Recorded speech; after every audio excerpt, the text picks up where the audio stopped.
स्वागत आहे आपलं हवामान अलर्ट या युट्यूब चॅनलवर। आज दिनांक आहे 2 फेब्रुवारी। आज आपण 2 फेब्रुवारी ते 10 फेब्रुवारी पर्यंतचा हवामान अंदाज आजच्या व्हिडिओमध्ये पाहणार आहोत।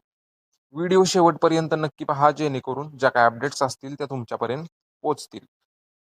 सर्वप्रथम सिस्टीम कोणत्या कोणत्या सक्रिय आहेत, तर एक पश्चिमी आवर्त हिमाचल प्रदेश आणि जम्मू काश्मीरच्या भागात सक्रिय आहे। त्याच्यामुळे गारपीट किंवा हिमवृष्टीचा अंदाज हिमाचल प्रदेश जम्मू काश्मीरच्या भागात राहील। उर्वरित पश्चिमी आवर्ताचा इफेक्ट इकडे राजस्थानच्या भागात, उत्तराखंड तसेच मध्य प्रदेशचे उत्तर भाग या भागात, मध्य प्रदेशचा मध्य भाग या भागात सुद्धा जाणवणार आहे। या भागात तुरळक ठिकाणी मेघगर्जनेसह पावसाचा अंदाज राहील। याचा इफेक्ट आपल्या राज्यात काय जास्त राहणार नाहीये। मागे 2-3 दिवसापूर्वी आपल्या राज्यात इफेक्ट जाणवेल असं वाटत होतं, पण ही शक्यता पूर्णपणे संपलेली आहे। सध्या जर महाराष्ट्राच्या जवळून जर पाहायचं गेलं दुपारच्या 12:30 वाजताच्या सॅटेलाइट इमेज मध्ये, तर ढगाची निर्मिती कुठेच झालेली नाहीये सध्या, पण थोडंफार धुकं टाईप वातावरण आहे, त्याच्यामुळे उन्हाची तीव्रता सध्या कमी आहे। पण ढगांची निर्मिती राज्यात कुठेच झालेली नाहीये। पावसाची शक्यता राज्यात आज कोणत्याच जिल्ह्यातून नाहीये। थंडीबाबत जर पाहायचं गेलं तर आता थंडी तुम्ही पाहू शकता की जवळजवळ राज्यातील 16 अंश सेल्सिअस ते 18 अंश सेल्सिअसच्या दरम्यान तापमान दिवसाचं पोहोचत आहे।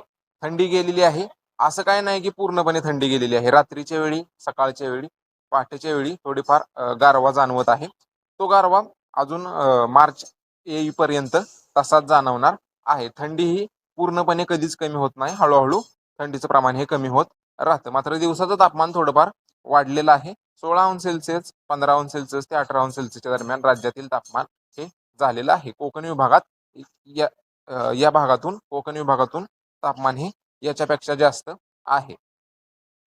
बाकी आजपासून 10 फेब्रुवारी पर्यंतचा जर हवामान अंदाज पाहायचा गेला तर राज्यात पावसाची शक्यता कोणत्याच जिल्ह्यातून नाहीये। मात्र अंशतः ढगाळलेलं हवामान उत्तर महाराष्ट्रापासून इकडे नाशिक, अहिल्यानगर, बीड, सातारा, सांगली, कोल्हापूर, तसेच इकडे बुलढाणा, अमरावती, वर्धा, वाशिम, जालना, बीड या भागातून अंशतः ढगाळलेलं हवामान पुढील 7 ते 8 दिवस राहणार आहे। मात्र पावसाची शक्यता राज्यात 10 फेब्रुवारी पर्यंत कोणत्याच जिल्ह्यातून नाहीये।